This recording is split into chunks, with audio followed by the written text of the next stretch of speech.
Oh, we're all light challenged here, obviously. Hey, there we go. All right. So, can you hear me all right? Okay.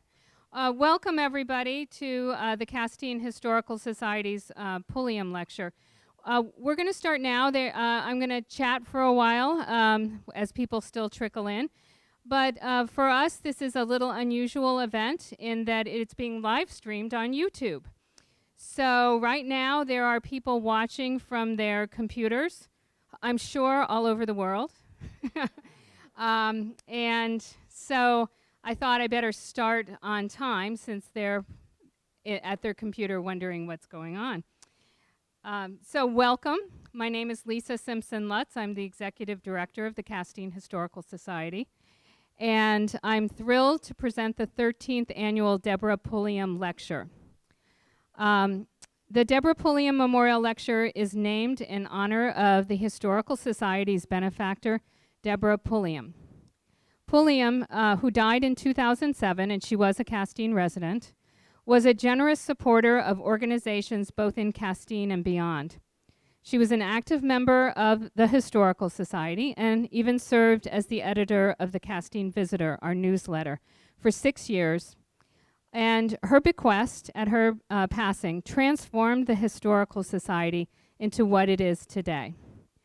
So we are very grateful to Deborah's bequest that has allowed the Historical Society to grow and prosper.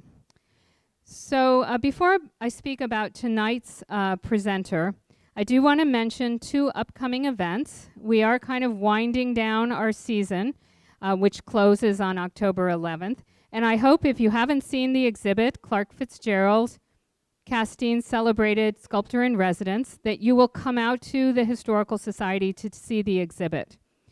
On Thursday, August 18th, is our annual meeting. And we always have a special program after the business part of the meeting.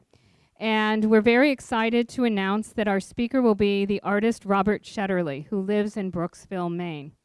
Robert is most known for his portraits of Americans who tell the truth. And he will be speaking and giving a slide presentation at the program, which is held at the Unitarian Universalist Congregation building on the Town Common in Castine. And that starts at 4 o'clock. And it's open to everybody. You don't have to be a member to attend. But of course, we hope that you are a member. What a great segue. If you are not yet a member of the Historical Society, we encourage you to join. It's very much the financial support of our membership means a great deal to us. Plus, just the general camaraderie of our membership. We have a great time, and we would love for you to join us. One more event is Saturday, August 20th, and we are doing a screening of the documentary called Truth Tellers, which is a documentary on Robert Shetterly and his work and his portraits. He will be there along with Dick Kane, who is the editor and producer of the documentary. And I understand that Robert is bringing 2 of his portrait sitters who will be talking about the whole process. And so that's going to be a really special event. That's going to be at the Alamo in Bucksport at 2 o'clock on Saturday, August the 20th. And both of those events are free of charge. So tonight, I'm very pleased to introduce our speaker, Carl Little, who served as the guest curator for the season's exhibition. In late 2020, we put out an RFP for a guest curator who specialized in art history to curate the exhibition. We were thrilled when the noted Maine art historian Carl Little responded, and the staff and the exhibits committee were excited to begin working with him. Throughout 2021, Carl conducted research in our vast Clark Fitz-Gerald archives, a collection which was donated by Clark's children, Stephen and Leah Fitz-Gerald, in 2017. Carl chose the sculptures and the original drawings that are in the exhibit, along with sketchbooks. He wrote the exhibit labels and the interpretive panels, and he oversaw the design of the exhibit. The result is an exhibit that has elicited rave reviews from the visitors who come to see it. And we always chuckle a little bit when we hear people from away being so stunned that a small historical society in tiny little Castine can put on exhibits of this quality, but it's because of people like Carl Little that we're able to do that.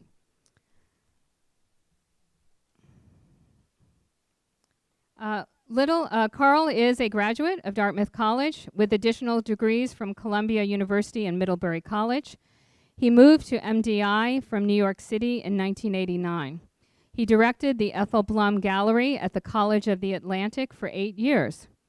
He also has helped to organize exhibitions at the Farnsworth Art Museum, the Portland Museum of Art, and the Penobscot Marine Museum. From 2001 until his retirement in 2021, he was the Director of Communications and Marketing at the Maine Community Foundation. In addition to curating exhibitions, Little is the author of numerous art books on Maine artists, and he is a regular contributor to Maine Boats, Homes, and Harbors, The Working Waterfront, Hyperallergenic, and Maine Arts Journal. In 2001, he was awarded a Lifetime Achievement Award for Writing from the Dorothea and Leo Rabkin Foundation. But beyond his impressive resume, I'd like to report that Carl is a delight to work with. He's gracious, fun, very easy to work with. He was always open to suggestions by me or the exhibits committee as we planned and installed the exhibit. In fact, I can only recall one time when he put his foot down and said, ever so gently, "I'd really like it this way." And we did that.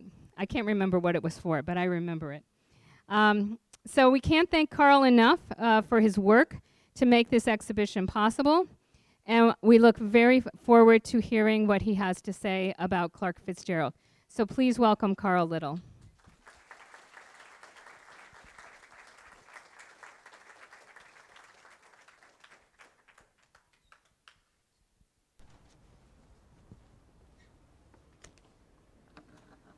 Thank you for that introduction. Can you all hear me? Good. Little louder? How's that?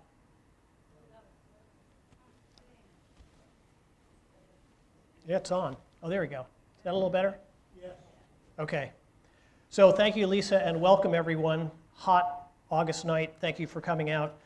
I'm honored to be here today to offer some remarks on Clark Fitz-Gerald, his life and art. Thanks to the Castine Historical Society and Maine Maritime Academy for organizing this evening's presentation, with a special nod to Brian Wolf, the tech guy who's in the back here. It's a fitting collaboration, not only because the Society and Academy are invaluable community resources, but also in light of the long and rich connections Clark Fitz-Gerald had with MMA, which included designing and crafting the ceremonial mace used at the Academy's commencement. The same year he created the mace, in 2000, Fitz-Gerald received an honorary Doctor of Science degree from the Academy. So on May 6th at about 2:30, commencement, he wrote to a friend, "I'll become a Doctor of Science without lifting a finger." As Lisa mentioned, this lecture honors the memory of Deborah Pulliam, a member of the Castine community who supported the Historical Society and many other Castine organizations. I met Pulliam in 2002 when the Maine Community Foundation assembled a focus group to consider the establishment of a Hancock County Fund. We met in the conference room of the office in Ellsworth, and I recall Pulliam wearing something similarly informal as she is in this photo. As many people remarked after she died in 2007 and her philanthropic generosity was fully revealed, you'd never know that she was an individual of means. She never let on. We salute Pulliam today as the legacy of her giving continues unabated through the Castine Historical Society, the Maine Community Foundation, and many other organizations. Let me begin this talk with a few thanks. First and foremost, my great gratitude to Lisa Lutz.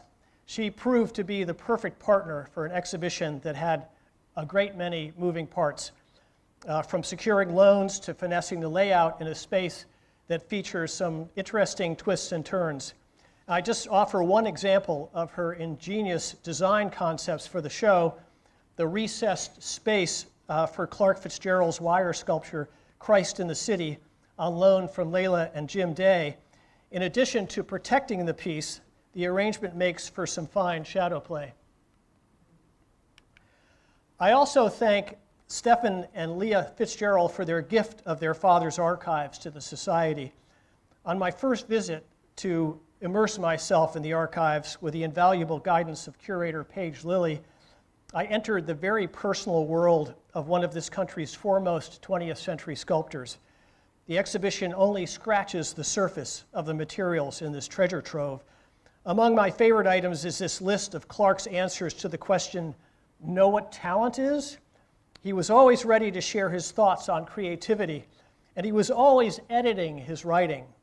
Here he crossed out at the top there, a love of making things and some knowledge of materials and tools, and changed it to some knowledge of materials and tools and the desire to make them do your bidding. His second answer in the list is perseverance and blockheadedness. I also want to give a shout out to a few of the contributors to the show. Early on, Layla Day shared her stunning photos of Fitz-Gerald, and we eventually chose one for the exhibition's opening panel.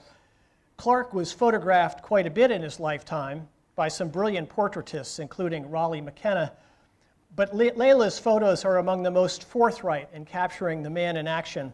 This is one of them showing Clark in his yard studying a great chunk of elm. The black and white photos, I feel, in the exhibition remind us of how marvelous that format can be. I also want to acknowledge the help of the Reverend Edward Miller, Jr., who came to my rescue when I was writing the labels for some of Clark's religious works. His eloquent commentaries add a great deal to the interpretation of the work. I offer one example, Fitz-Gerald's 1960 wall sculpture, Prophet Elisha, from the Miller family collection.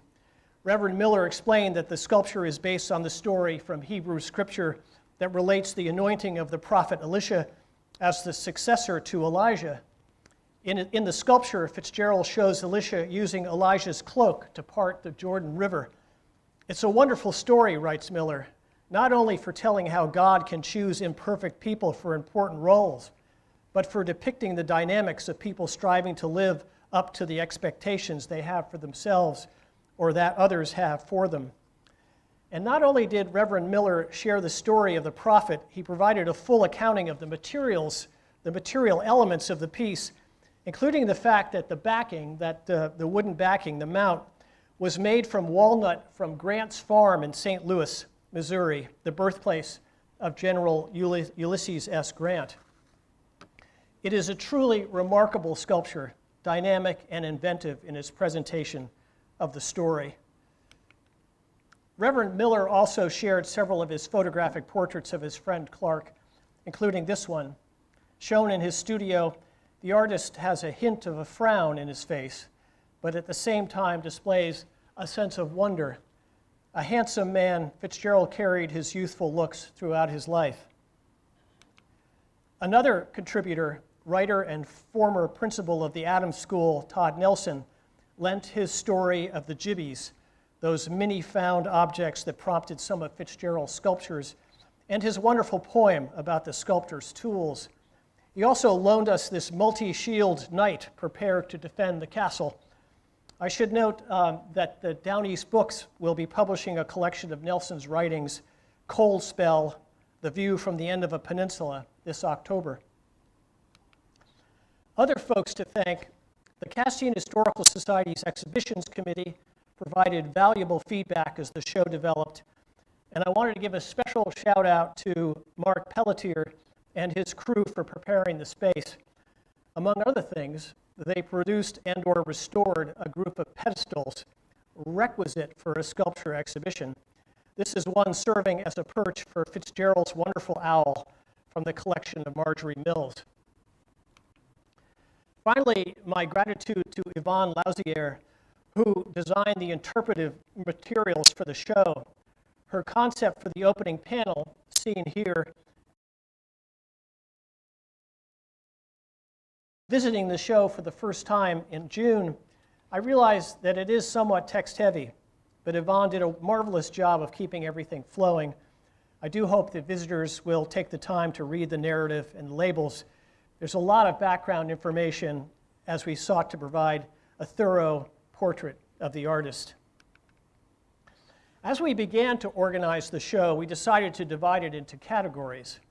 I thought I'd share a piece or two from each section to give you a sense of the range of Fitz-Gerald's work and expect a few tangents along the way. We begin with the religious sculptures because they were the center of Fitz-Gerald's creative universe for a significant part of his life. As he told Jack Wiggins in a 1967 interview for an article in Down East, "This kind of religious work is my bread and butter. I don't pursue it. People come to me and ask me to do it. I am usually working on two things at once. It's as if I were writing a novel and also turning out light essays." This is a favorite piece, Jonah and the Whale, from the 1960s, a wooden medal on loan from Catherine and Dave Tenney. I choose it because the piece combines several categories: nature, religion, even abstraction, but also because of its wonderful playfulness. That is a tiny Jonah perched atop the leaping whale. Fitz-Gerald did an equally playful wall relief of the Jonah story for the Concordia Theological Seminary in Fort Wayne, Indiana. The back of this photo, which I found online, reads, "Examining the wood carving representing Jonah are left Mr. Clark B. Fitz-Gerald, sculptor from Castine, Maine, and Dr. Thomas Coates, head of Concordia Senior College's Division of Religion and director of the program of choosing and placing Christian art and symbols on the campus."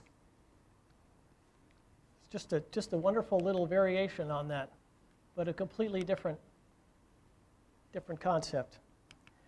Here's the first of several tangents meant to tie Fitz-Gerald's work into the larger world of sculpture.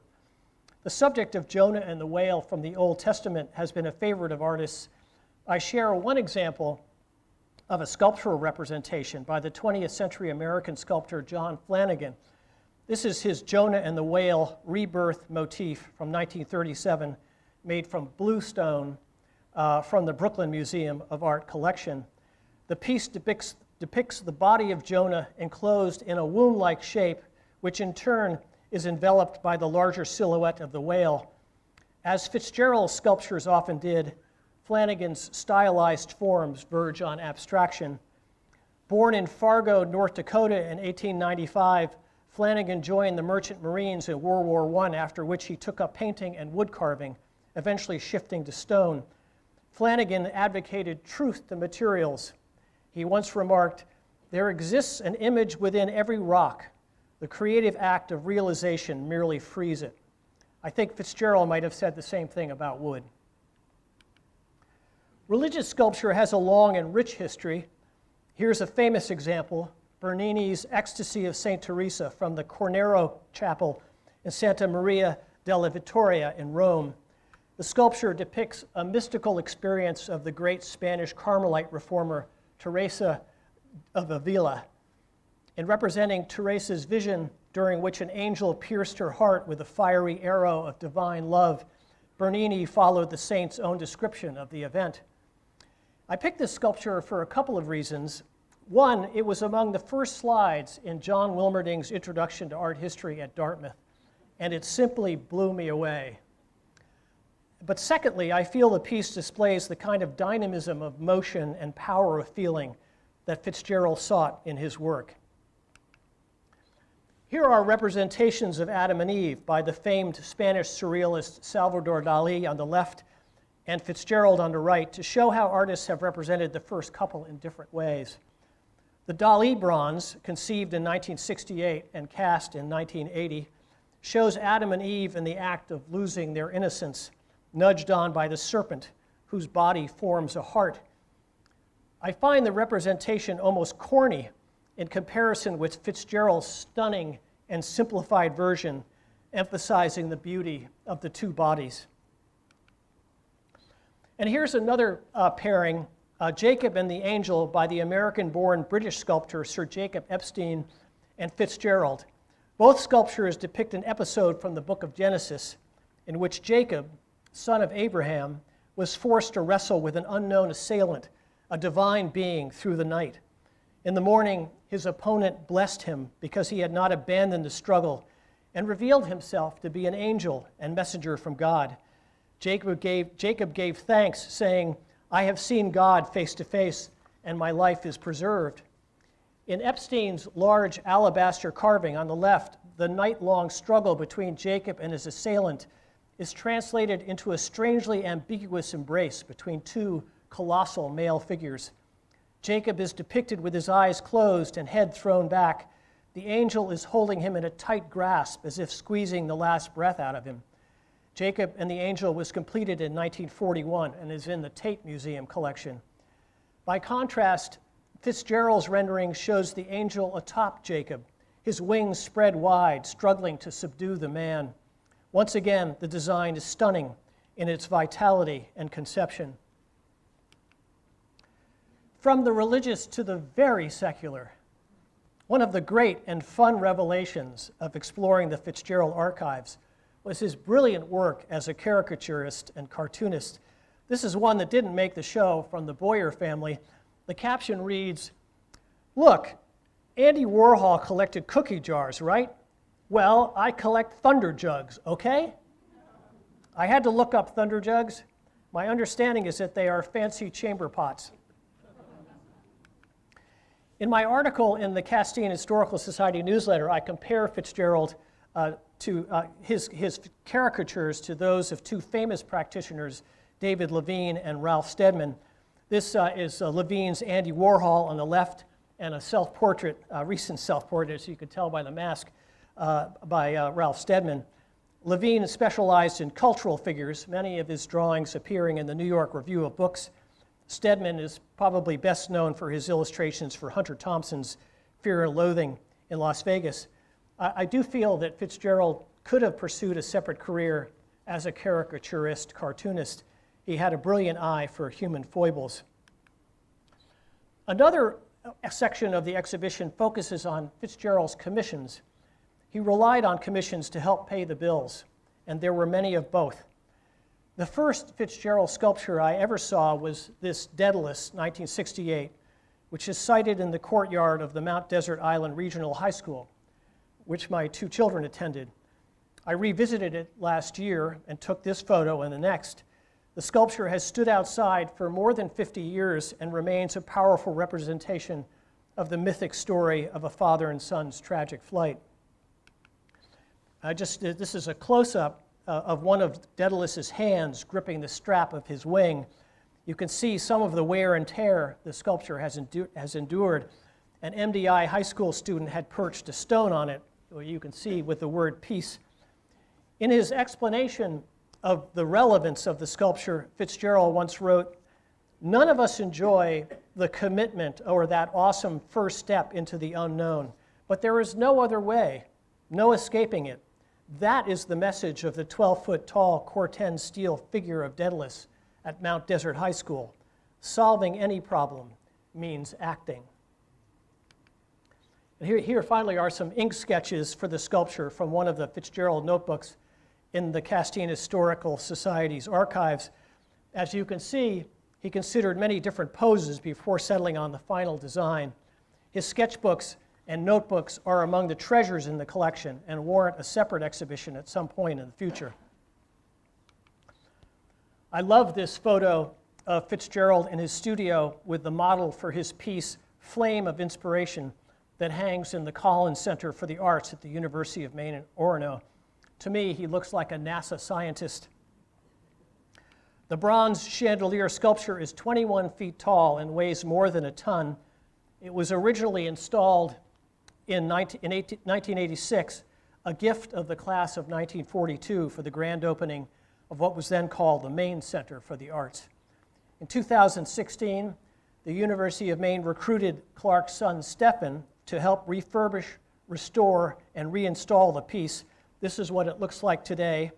It's wonderful that the university chose to save the sculpture rather than removing or destroying it. I note that in the course of developing this show, we learned of the sad fate of several of Fitz-Gerald's public works. Stephen Fitz-Gerald took after his dad and became a sculptor. Here are the two outside Clark's studio in Castine. There was a period where father and son were more or less estranged from each other. Sculpture brought them back together. The dynamics in this photo, I feel, are worthy of psychological study. You know, the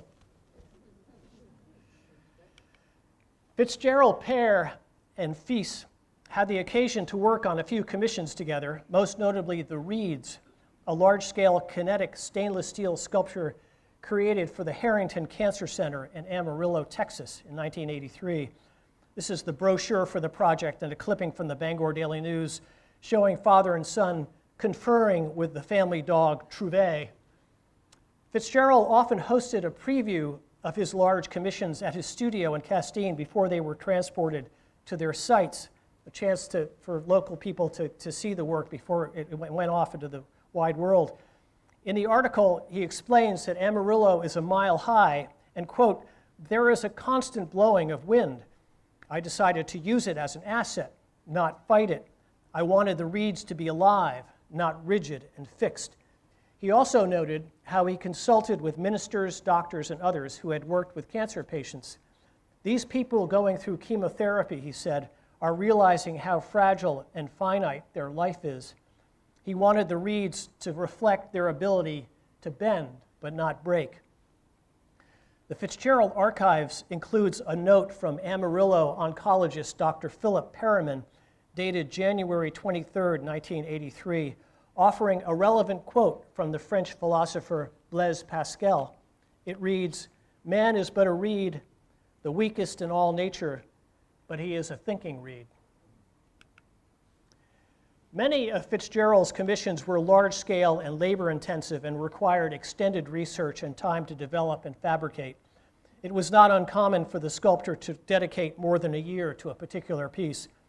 The sculptor was well aware of the work required to complete a commission.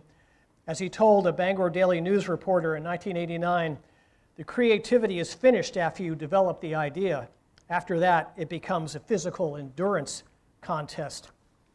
Fitz-Gerald often spoke about the balancing act required when undertaking such work, fulfilling the wishes of the institution while following his artistic vision. He paraphrased a line from Robert Frost, quote, "Like a horse working freely with the harness on." Frost had been asked in a 1954 interview how he defined freedom. "It's being easy in your harness," he replied. Here, Fitz-Gerald stands before his monumental Business and Society, installed in Uris Hall, Columbia University's Graduate School of Business, New York City, 1965. The 2-ton metal screen commissioned by Dean Courtney Brown and the architectural firm of Hutchins and Moore was removed and destroyed in the mid-1980s. That's one of the pieces of knowledge we gained while we were looking at it. The photo is by Raleigh McKenna and appeared in the New York Times. And I just wanted to give a few words about McKenna. She was born in Texas in 1918, attended Vassar, and joined the Navy. She went on to become a famous portrait photographer. Her subjects included poets T.S. Eliot, Elizabeth Bishop, Sylvia Plath, Seamus Heaney, and maybe most notably Dylan Thomas, as well as Eleanor Roosevelt, Leonard Bernstein, and James Earl Jones. We'll see another photograph of hers later on. Fitz-Gerald's most famous and among his most complex commissions was the plumb line in the city for Coventry Cathedral in England. A German bombing raid in November 14, 1940, damaged or destroyed 2/3 of the city. Among the ravaged buildings was the Cathedral of St. Michael, which had stood in the center of Coventry since the late 14th century. After the bombing, only its tower, spire, outer wall, and the tomb of its first bishop remained. In 1951, Sir Basil Spence was chosen to design a new cathedral to replace the destroyed one. Sir Spence chose to keep the ruins of the old cathedral intact and link them to the new cathedral. Large artworks were commissioned, including a bronze sculpture of St. Michael by the aforementioned Jacob Epstein, and the tapestry behind the main altar by Graham Sutherland, said to be the largest tapestry in the world. The new cathedral was consecrated in 1962. It stands as, quote, "a physical expression of hope, peace, forgiveness, and reconciliation." Fitz-Gerald's sculpture was installed in the new cathedral in 1971. The sculpture represents a city with the plumb line of judgment above it, inspired by the Lord's decree to Amos in the Bible, "I am setting a plumb line in the midst of my people." The tool used in architecture to ascertain verticality here becomes a powerful metaphor for justice in society. According to Stephen Fitz-Gerald, his father made at least 4 versions of this sculpture, the first being the plumb line and the city for Christ Church in Cincinnati. Another version can be found at the Episcopal Seminary of the Southwest in Austin, Texas. Rarely was Fitz-Gerald unsuccessful with his proposals for commissions. One painful exception, a memorial to those lost in the Vietnam War for the city of Bangor. With a personal connection to the conflict, his son Timothy served as a helicopter gunner in Vietnam and came home scarred by his experiences. The sculptor was disappointed not to win the competition with his design for the unfinished ark there on the left. There are some of his designs for the memorial from the archives there, alongside the photo of Timothy Fitz-Gerald, who died in 2016 at age 65. I noticed at the end of his obituary in the Bangor Daily News that the family asked friends to support the Maine Vietnam Veterans Scholarship Fund in care of the Maine Community Foundation in Tim's honor. And I just want to say that fund continues to support veterans of that ill-conceived war. The Clark in Castine section of the exhibition focuses on Fitz-Gerald's deep connections to the community, his hometown from 1956 till his death in 2004. As he recounted to writer John Wiggins in 1967, he and his wife Leah, quote, "found a house on the market, the Goodwin Cottage." In her memoir, The Little Locksmith, Kitty Hathaway describes a tea party in that cottage in the little hollow beside the cliff. "I borrowed enough money to pay for it. Then we sold a house that I had built with my own hands in Wisconsin and moved here to Castine."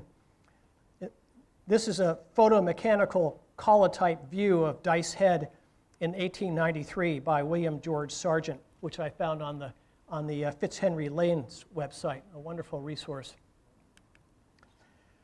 Thanks to Lisa Lutt's outreach to the town, we were able to borrow the ballot box that Fitz-Gerald embellished in the early 1980s, highlighting some of his community projects in the 1990 issue of the magazine New Choices for the Best Years. William Hausman wrote, "Yet Fitz-Gerald finds time for an amazing array of pro bono projects, everything from lecturing to school children to making new hinges for the old church, handrails for the post office, and a glorious new ballot box with bronze olive branches on the lid and the town's name, Castine, carved into the front." Lisa also came up with the brilliant idea of using the ballot box to gather visitors' votes for their favorite piece in the show. If you haven't voted yet, please do. Clark believed deeply in democracy. This photo of Fitz-Gerald, I'm just going to take a little drink of water here.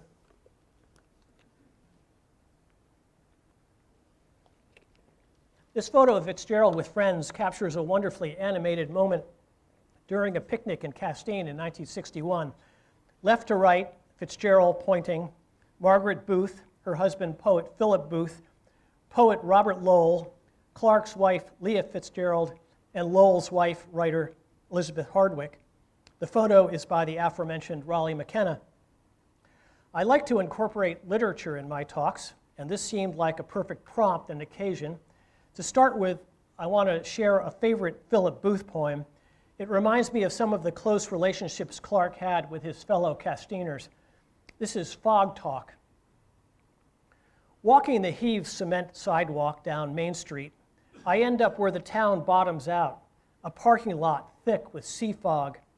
There's Wister, my boyhood friend, parked on the passenger side of his old Dodge pickup. He's waiting for Lucia, the girl who drives him around and feeds him, the one who takes care of him at home.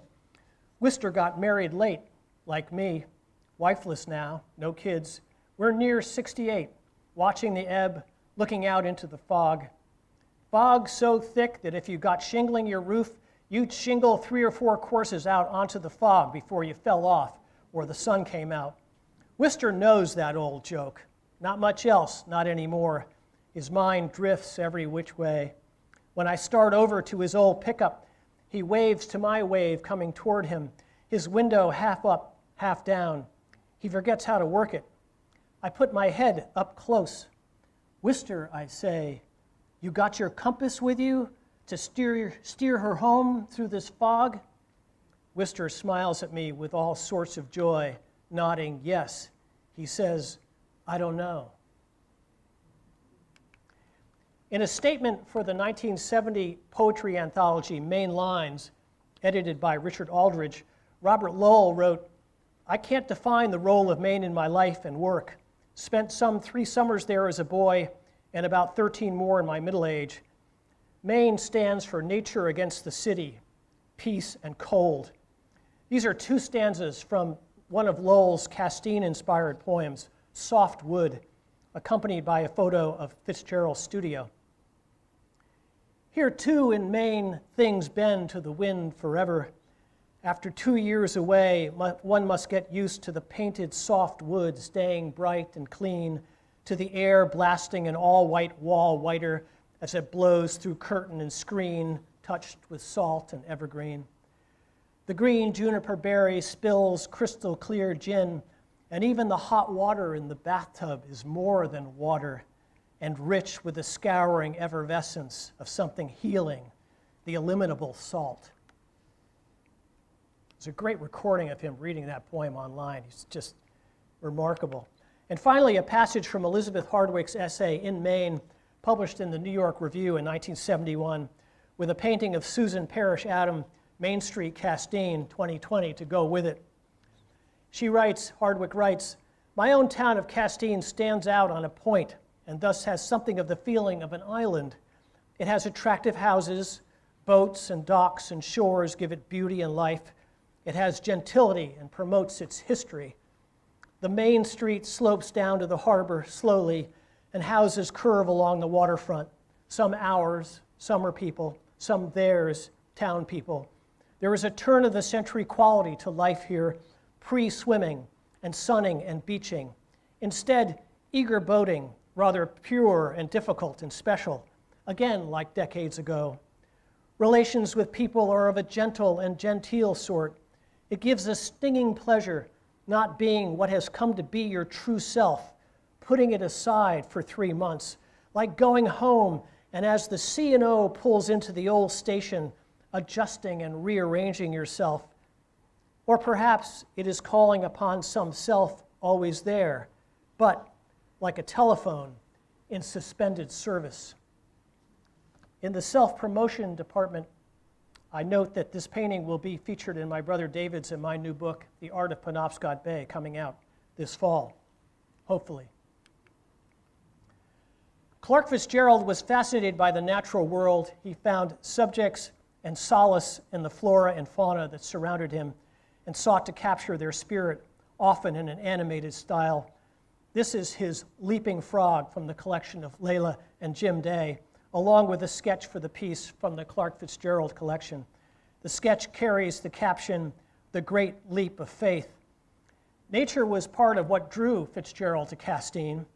In the 2005 documentary, Clark Fitz-Gerald, Maine Master, produced by filmmaker Richard Kane and painter and activist Robert Shetterly, the sculptor, seated on a couch in his home on Dice Head, recalls his first visit to Castine. He says, and when I came here and I saw an eagle flying, circling up and up, I said, my God, that's an eagle. And I'd walk down to the beach and see a little hermit crab dragging another little hermit crab, and I knew what he was doing. He was waiting for her to come out so he could mate with her. And I giggled and laughed at this, and I said, this is for me. I got to be here. I think Clark would be very pleased that Robert Shetterly will be the speaker at the annual meeting on August 18th.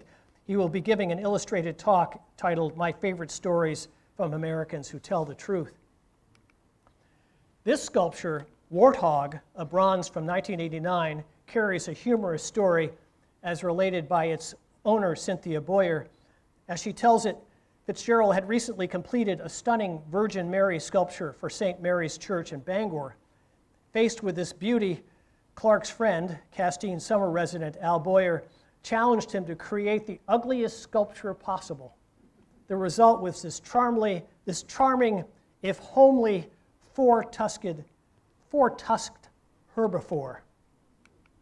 That's a mouthful. Fitz-Gerald worked in abstract modes for much of his sculpting career, often taking his cue from nature.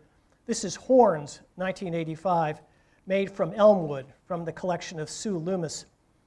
Fitz-Gerald had a significant supply of elm wood to work with, thanks to Dutch elm disease, which killed a number of the trees in Castine. I like what novelist Martin Dibner wrote about Fitz-Gerald's feeling for wood when Dibner was director of the Joan Whitney Payson Gallery of Art at Westbrook College in 1977. He said, "These timeless forms created by the intrinsic genius of hand and mind in concert reveal a vivacious personality dedicated to a single creed. A tree has died and it must be restored to life. Perhaps not knowing it, Fitz-Gerald does more. He endows it with immortality." Stephen Fitz-Gerald took after his father, often turning to abstraction in his work. This is his sculpture Flight, made from recycled sections of a stainless steel industrial food auger, a large spiral-shaped device that keeps industrial quantities of food moving into a vat while being baked. He welded 3 spiral sections, or flights, together to make the piece. Like his father, Fitz-Gerald sees sculptural opportunities where others might see scrap metal. Here is a drawing by Fitz-Gerald of one of his sculptures that appeared on the cover of the Beloit Poetry Journal in spring 1982. There's a nice connection here that I hadn't made before, in that Fitz-Gerald was artist-in-residence at Beloit College in Wisconsin for 4 years in the early 1950s, the same time that writer and historian Marion Stocking was there. Stocking was on the editorial board of the Beloit Poetry Journal. In 1984, she retired to Lemoyne, Maine, bringing the journal with her. The journal is now one of the longest-running poetry publications in America. And I just like to think that Fitz-Gerald and Stocking, who might have first met at Beloit and then got reacquainted in Maine. We couldn't resist including this cartoon by artist Francis Hamabi in the show. His 1972 drawing of personalized birdhouses features the avian abodes of 4 distinguished Castine residents. From left to right, Clark Fitz-Gerald, Admiral Roger, Francis Hatch, and Dr. Russell. Like Fitz-Gerald, yeah, the last one is, there's one of those thunder jugs, or whatever. Like Fitz-Gerald, Hamabi, who lived much of his life in East Blue Hill, was an all-around artist. His list of artistic practices included painter, ceramist, graphic designer, puppeteer, and cartoonist. Fitz-Gerald employed a wide range of tools to create his sculptures, from chisel to chainsaw, from crowbar to welding equipment. He was altogether impressively self-reliant, believing one should be able to change the oil, install a wood-burning stove, and cut one's own hair. "I have a great respect for tools because I didn't have them all my life," he told writer Jack Wiggins in an interview for the Down East magazine in 1967. "Tools are precious things. I take care of them because I make a living by them. To communicate this feeling for tools is very important ingredient of my craft." In my article for the Historical Society newsletter, I noted how Fitz-Gerald was part of a remarkable cohort of 20th century Maine sculptors. Together, they represent a cross-section, the pinnacle, really, of American sculpture in the last century. I thought it might be nice to offer a mini-survey highlighting commonalities of their aesthetics and subject matter. And I want to begin with Edwin Gamble, Boston-born painter who left Brown University to serve in the U.S. Army in World War II. Later was in New York City at Parsons, and then won a prestigious sculpture prize at Columbia University. In 1968, Gamble moved to Topsham, Maine, so his family could be closer to the rugged coastline they remembered from their childhoods. He became a widely known and beloved Maine artist. Like Fitz-Gerald, Gamble was an ardent observer of animals. He was especially smitten with seabirds. Using wood, clay, bronze, and found objects, he rendered winged creatures, including terns, dowitchers, petrels, plovers, and his favorite, yellowlegs. In his obituary in the Portland Press-Herald in 2006, the writer noted how Gamble was easy to spot around Brunswick, Maine, driving a red truck with its YLWLEGS vanity plate. On the left is his Yellow Legs 1, 1963, cast bronze from the Farnsworth Art Museum. On the right is Fitz-Gerald's Seabird, carved from wood from Judy and Kip Oberting's collection. I love the simplicity of both pieces. Looking at these two birds, the expression separated at birth comes to mind. Various plants were a common prompt for sculptors. Here, left to right, are William Muir's Elemental, oak on granite base, 1956, from the University of Maine at Machias collection, a gift of the Maine Community Foundation.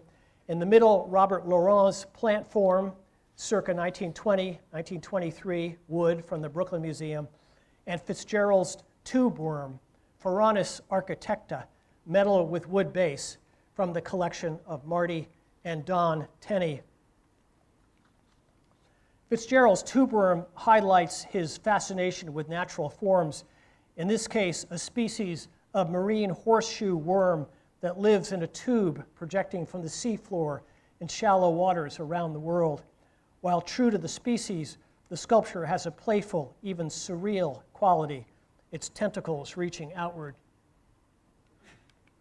Here's another trio, left to right, Cabot Lyford's Head of Christ from the Christ Episcopal Church in Exeter, New Hampshire, William Zorach's Head of Christ, 1940, stone from the Museum of Modern Art, and Fitz-Gerald's Negro Head, 1937-1947, carved black walnut, private collection. I just want to note that Fitz-Gerald entered his sculpture, Negro Head, in the annual juried exhibition at the City Art Museum in St. Louis in 1948 and won a prize which encouraged him to pursue sculpture in his life's work. The St. Louis Art Museum sold the sculpture last year to benefit the Acquisitions Fund. I would note the similarity of the treatment of the eyes in each of these heads, how they become a focal point of the visages.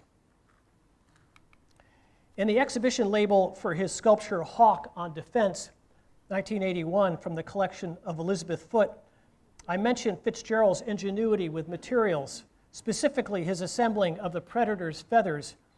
I pair it here with one of Bernard Langley's wood reliefs, a marvelous bull from 1962 titled Certain Circles from the Colby College Museum of Art collection.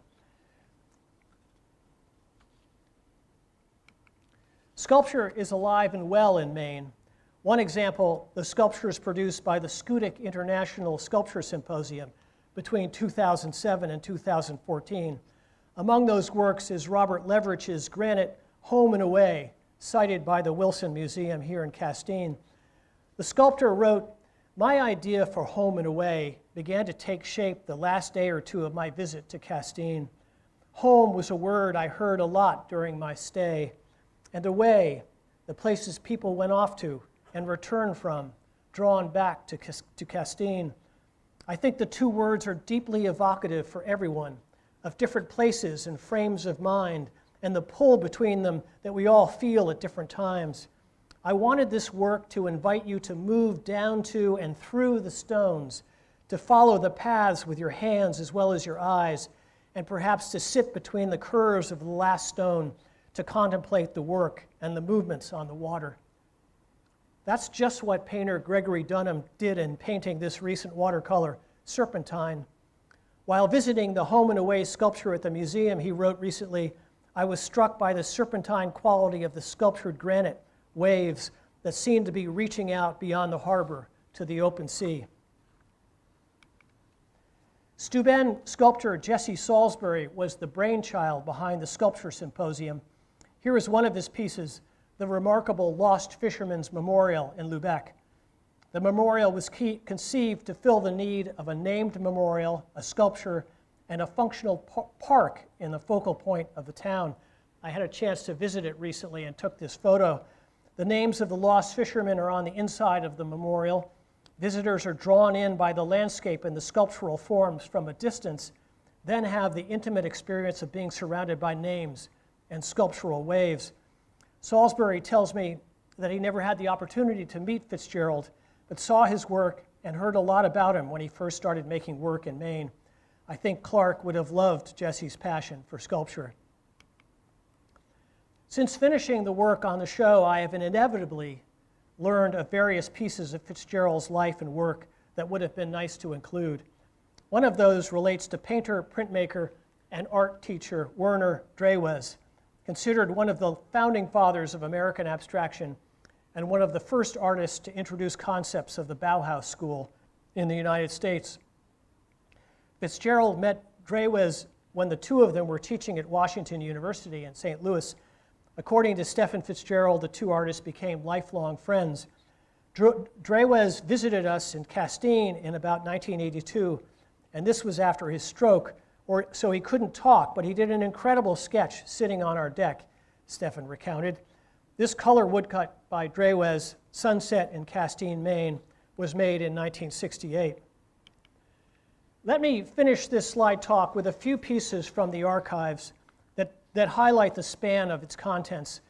I might note that the world of archives, and this is my only political moment in the talk, I might note that the world of archives received a major boost recently due to the potential unauthorized deletion of the Secret Service texts related to the insurrection on January 6th. The chief records officer of the National Archives and Records Administration, Lawrence Brewer, asked the Secret Service to investigate and to send all information about deleted records to him within 30 days. I like what historian Heather Cox Richardson wrote about the incident. This is my point. While this seems a bit like locking the door after the horse has left the barn, let me just say that no one with any brains at all messes with archivists. This is one of the earliest Fitz-Gerald artworks in the collection, a fanciful advertisement for a kite flying contest at his family's home in St. Louis. From the start, he showed a gift for drawing, but also for humor. These are the opening pages of a journal from 1936 when Fitz-Gerald was living in St. Louis, and a diary from 1939 when he was attending the Philadelphia College of Art. He was a careful recorder of the events of his life. The archives contain all the makings of a future biography. I like the details he included on these pages, that wonderful wide eye that looks out on the world in the first, and his clothing measurements. I don't know if you can see those down below in the second. This document dates from Fitz-Gerald's training in the Army at the beginning of World War II, a list of items covered in the camouflage course taken by the 84th Engineer Battalion, Clark's unit. And I love this. Among the topics covered, concealment by natural cover, sniper suits, snow camouflage, and repair of fishnets. We could have done a whole separate show of Fitz-Gerald's sketchbooks. He was continually making studies wherever he was. These are some drawings from a trip to Mexico in 1989. A number of items in the archives hold special resonance for me as someone who has been deeply invested and immersed in Maine art. Two examples: a receipt from 1977 from the Cape Split Place Gallery in South Addison, and Clark's sketches of sculptures he sold during his show at Gallery 68 in Belfast in 1988. The painter John Marin's son, John Jr., and his wife Norma managed the seaside Cape Split Place Gallery way down east, showing some of the best contemporary Maine artists. I remember hearing from Don and Beth Strauss of Soamesville how they would arrive at the gallery by boat to peruse the artwork. Norma passed away earlier this year. Like Fitz-Gerald, she was a pillar of the Maine art scene, generous and kind. John Ames ran Gallery 68 for many years before moving to Camden to open 10 High Street Gallery with his wife Sarah. They now live in Boston. At the time of the Fitz-Gerald show at the Belfast Gallery in 1988, Ames said, "Clark Fitz-Gerald's work has enormous emotional appeal. He has a strong sense of nature. When he's working on nature themes, some of the works he creates are truly transcendental." The Fitz-Gerald show was the first time an entire floor of Gallery 68 was devoted to the work of a sculptor. You can see from Clark's rough sketches that the range of the work that was shown in that show. We come full circle, as it were, with this document, part of an expense report sent to the Maine Community Foundation for a project that Fitz-Gerald undertook here at the Maine Maritime Academy in 1989-1990. As sculptor-in-residence at the Academy, he created sculpture with 15 students, with guidance from Professors Susan Loomis in humanities and Donald Small in engineering. And I end with another of Layla Day's photos of Clark, seen here debarking that great hunk of elm in his yard. As he told Maine Life reporter Tim Schroth in 1980, that elm has seen all the history of Castine for the past century from the place on Perkins Street. It had its snowplow gashes, the power company hardware, carvings and cuts made by small boys, and then this giant fell to a strange thing called Dutch elm disease. In a 1988 interview with Fitz-Gerald published in Preview, that wonderful Ellsworth-based arts journal edited by Nancy Alexander, interviewer Heidi Williams stated, "You seem to have a very great love for Castine," to which Clark replied, "I certainly do. It's been a very stimulating environment for creativity. That's partly because I've been left alone and haven't been plagued." He once explained his move to Castine as an attempt to control what he called the volume of life. It was as far away as I could get from the art market, the complexity of city life. And I love this quote from his statement for the catalog of the 1976 bicentennial show, 76 Maine Artists, organized by the Maine Arts Commission. He says, "As a summer person who has overstayed his leave, I have lived here 21 years, I cannot claim to be a native, but that very fact gives me special insight. I am not passive, and neither is Maine. I have moods high and low, and so does Maine. In Maine, I can be myself and function as a real person. I am comfortable with its friendly spirit, and it will take a damn lot of prying to get me off my rock in Castine." At a graduation ceremony at George Stevens Academy sometime in the 1990s, Fitz-Gerald told the students, "My lifestyle is not like most men's. I haven't had a regular job in 40 years. My income comes from commissioned works for schools, colleges, hospitals, and churches.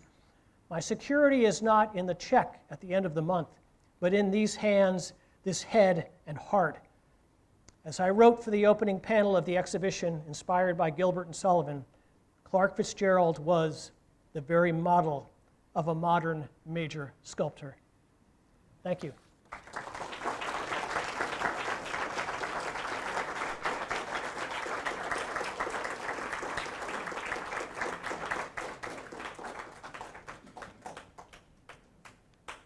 Right in at 8 o'clock. Whew. Thank you so much. Yeah. We are open to questions. Now, because of our YouTube audience, I am going to do the mic thing where I'm going to walk around the audience. Whoever has a question, I'm going to hand you the mic so that people on YouTube can hear you. So are there any questions or comments? All right. Uh-oh. Boy, I've always wanted to do this. This better not be one of the 39 steps. Carl, this is a wonderful evening. Thank you.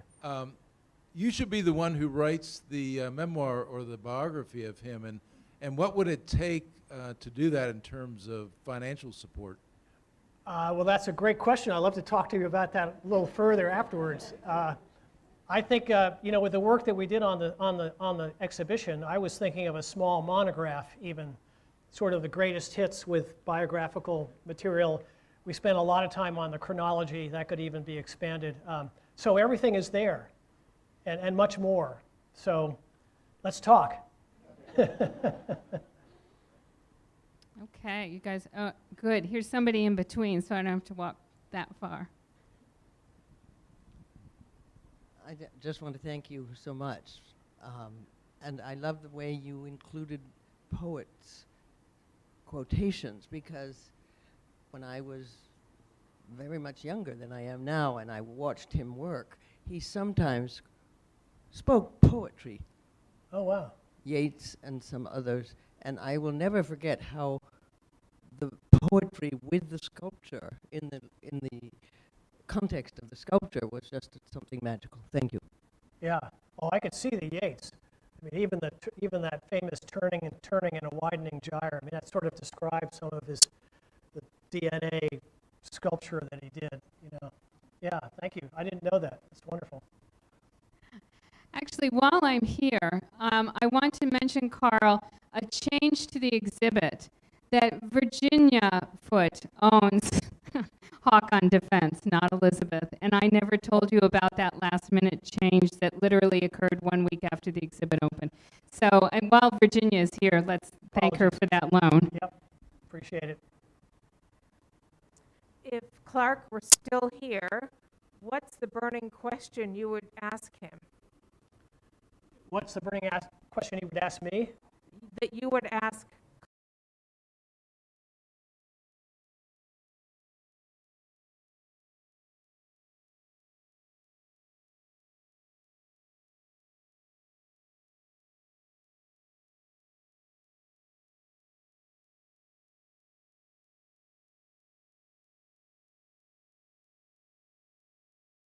I mean, I probably would be about specific works. I would ask him about what inspired a particular thing, or he was an incredibly progressive human being, and yet someone of really deep faith.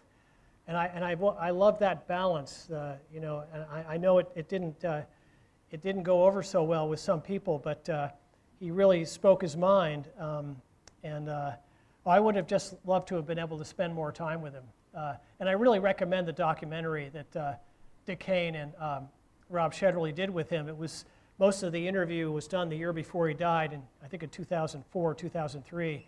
But it not only provides him talking about his work, but there's also a great range of the work, the actual work in the documentary, so you can really see the range of what he did. And we do have that DVD for sale in the museum store. Great. Well, thank you so much for coming. Thank you.